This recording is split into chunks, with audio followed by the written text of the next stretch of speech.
நம் ஆண்டவர் இயேசு கிறிஸ்துவின் நாமத்தினால் மகிழ்ச்சியும் சமாதானமும் நம் அனைவரோடும் இருப்பதாக. எபேசியர் 6:11-17 முடிக. அழகையின் ஏமாற்று வழிகளை எதிர்த்து நிற்கும் வலிமை பெறும்படி கடவுள் அருளும் எல்லா படைக்கலங்களையும் அணிந்து கொள்ளுங்கள். ஏனென்றால் நாம் மனிதர்களோடு மட்டும் போராடுவதில்லை, ஆட்சி புரிவோர், அதிகாரம் செலுத்துவோர், இருள் நிறைந்த இவ்வுலகின் மீது ஆற்றல் உடையோர், வான்வெளியில் உள்ள தீய ஆவிகள் ஆகியவற்றோடும் போராடுகிறோம். எனவே பொல்லாத நாள் வரும்போது எதிர்த்து நின்று அனைத்தின் மீதும் வெற்றி பெற்று நிலைநிற்க வல்லமை பெறும்படி கடவுள் அருளும் எல்லா படைக்கலங்களையும் எடுத்துக் கொள்ளுங்கள். ஆகையால் உண்மையை இடைக்கச்சையாக கட்டிக்கொண்டு நீதியை மார்பு கவசமாக அணிந்து நில்லுங்கள். அமைதியை அருளும் நற்செய்தியை அறிவிப்பதற்கான ஆயத்த நிலையை உங்கள் காலில் மிதியடிகளாக போட்டுக் கொள்ளுங்கள். என் நிலையிலும் நம்பிக்கை என்னும் கேடயத்தை பிடித்துக் கொள்ளுங்கள். அதை கொண்டு தீயோனின் தீக்கணைகளை எல்லாம் அணைத்து விட முடியும்.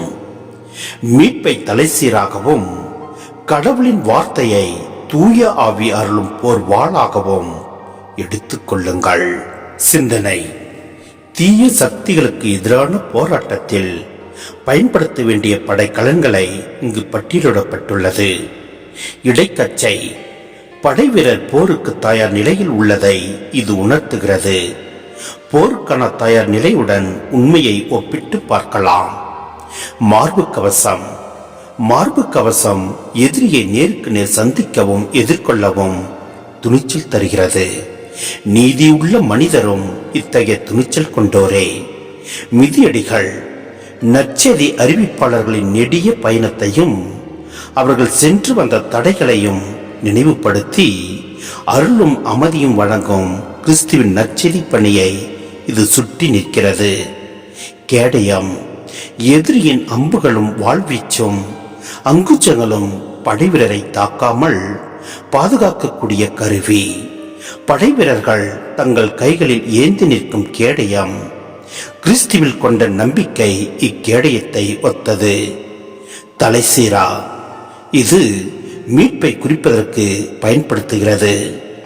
போர்வாள்: போர்வாள் கூர்மையானதும் வெட்டக்கூடியதும் ஆகும். இறை வார்த்தையுடன் ஒப்பிட்டு இது பேசப்படுகின்றது. இறை வார்த்தையின் கூர்மைத்தன்மையையும் ஆற்றலையும் இது குறிக்கிறது.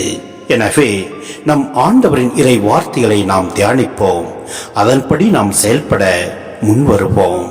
எல்லாம் அல்ல இறைவன் நம்மை நிறைவாய் ஆசீர்வதிப்பார். ஆமென்.